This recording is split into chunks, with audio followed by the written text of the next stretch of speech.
গাড়িটা কেমন দিন আস্তে আস্তে ভার হয়ে আসতেছে। তো ভিতরে ছিল কারণ গোসল করানো হয়, আর রাতটা হলো শীতের রাত। এখান থেকে লাইটটা বন্ধ করলে মানে এক এক দূরত্ব মানুষ চোখে দেখা এত অন্ধকার। ভাই দেখে রাস্তায় সারিবদ্ধ ভাবে ঠিক এক এক দূরত্ব 6টা-7টা মাছ একদম ফটফটা পরিষ্কার ভাই, মানে একদম পরিষ্কার মাছগুলা। 5 কিলো 7 কিলো যাওয়ার পরে জঙ্গল থেকে কালো একটা কুষ্ঠ বিড়াল উঠছে ভাই, একদম কালো।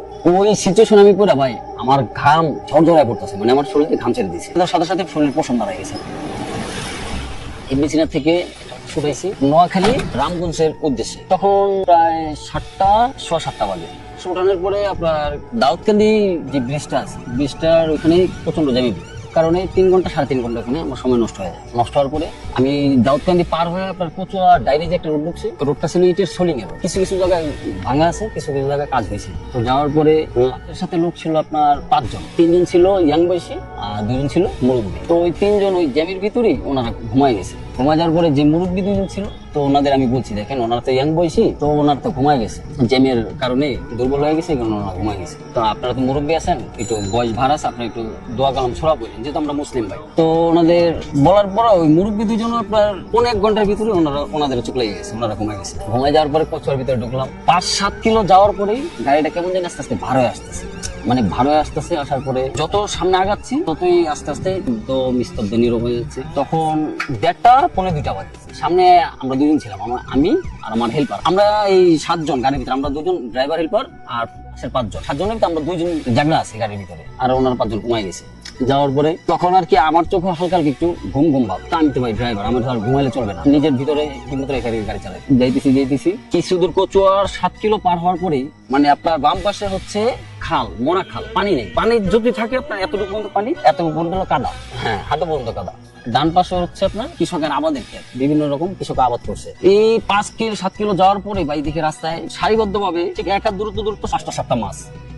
ফার্স্টে মানে মনে করো নিজের ঘুমের চোখের কারণে সম্ভবত এটা ব্যাং হইতে পারে। তো ভালো করে তাকায় দেখি যে মাছটা হচ্ছে ভাই কালীবাউস মাছ আছে না, যে যেমন আর কি চিনে ভাই, আমরা ঢাকার ভাষা আমরা চিনি ভাই কালীবাউস মাছ, ওই নলার মতনই কালো করে কালীবাউস মাছ। তো আমার এরপর বলতেছে ভাই মাছ, তুমি মাছ তো আমিও দেখলাম, এই হুট করে এই নির্জন রাস্তায় রাতে 2টা বাজতেছে, কোত্থেকে আসলো?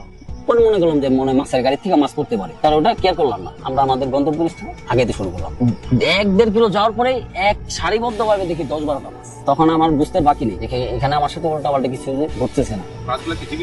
না মাছগুলা মরাই, কিন্তু আপনার একদম ফটফটা পরিষ্কার ভাই, মানে একদম পরিষ্কার মাছগুলা। মাছে কোনো কাদা মাদা কিছু নেই। হ্যাঁ হেডলাইট আলোতে, আর হেডলাইটটা যদি বন্ধ করি মানে আপনাকে আমি বোঝাতে পারবো না, আপনি আর আমি একার দূরত্ব না, এখান থেকে লাইটটা বন্ধ করলে মানে একার দূরত্ব মানুষ চোখে দেখা যায় না, এত অন্ধকার, মানে এত অন্ধকার। আর রাতটা হলো শীতের রাত।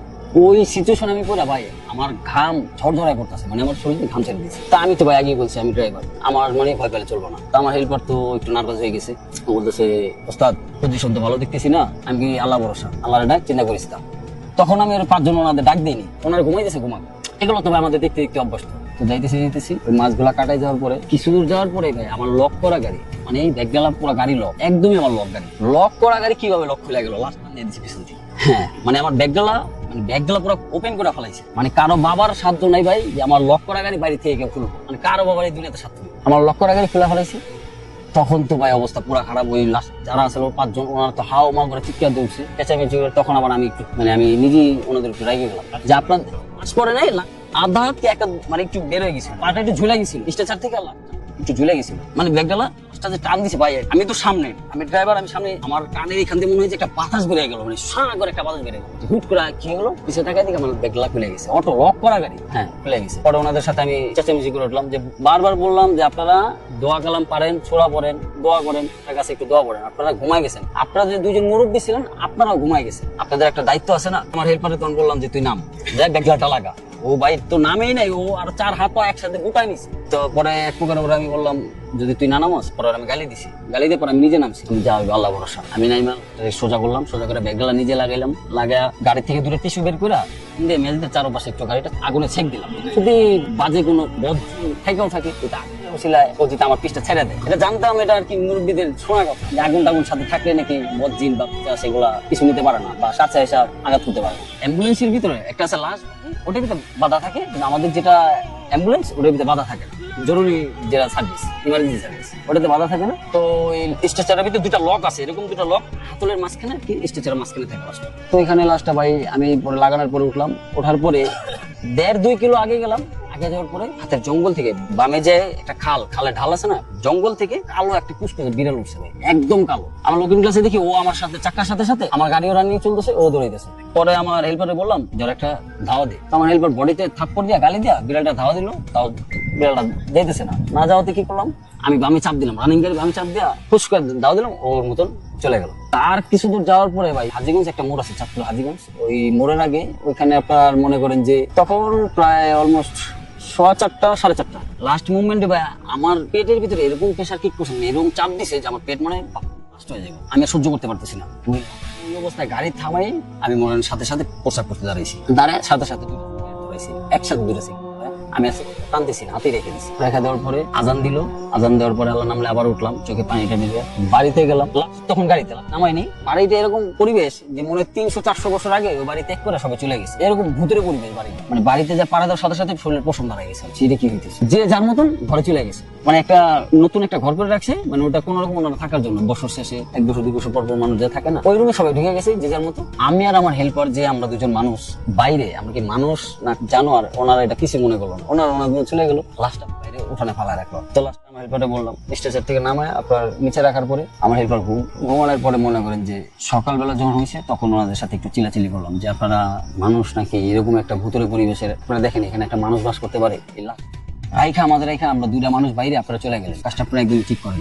মৃত্যুটা ওনার সম্ভবত স্ট্রোকের কারণে হয়েছে, কিন্তু গোসল করানো হয়নি। গোসল করানো হইলে ভাই লাস্ট পবিত্র হইতো, গোসল করালে জানাজা হইতো, জানাজা হইলে লাস্ট কাছে আল্লাহর রহমতে আর কিছু আসতে পারতো না, ওই লাস্ট পবিত্র ছিল। কারণ গোসল আগে মনে করেন যে ভাই একটু বদজিন পিচ্চাস একটু সমস্যা করবে, এটা কোনো মানে মিস্টেক। হ্যাঁ, এরপর থেকে জেনে তো বলতে কি, যার ধরেন টাকার জোর থাকতো সে টাকা থেকেই করাই নিত, গোসল করে আপনার 5,000-6,000 টাকা দেয়, তো যার টাকার জোর থাকে তুমি করে তো, আর যার টাকা যদি গরিব বা টাকা দিতে পারতেছে না, তো ওনারা বাড়িতে নিয়ে ওনারা নিজেরা কমিউনিকেট করে এখান থেকেই আপনার মনে করেন যে গোসল করাই নিত ওনাদের মতন। প্লাস্টিক যাওয়ার পরে আপনার মনে করেন যে আবার ওই যে আমি নামছি, নামার পরে পাশে 3টা সিট আছে, ওখানে 3জন বসা, আপনাদের 2জনকে বলছি আপনারা একজন মাথায় ধরেন একজন বুকে ধরেন, আমি পায়ে ধরছি মানে ওর গন্তব্যস্থানে রাস্তাটা দেখে দিচ্ছি।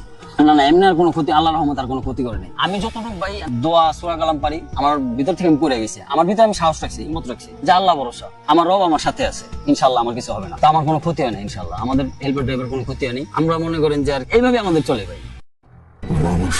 ঘুরে বেড়ায় রহস্যময় এমন অনেক ঘটনা পৃথিবীতে ঘটে, যার ব্যাখ্যা বিজ্ঞান দিতে পারে না। তোমরা কারে যাচ্ছ?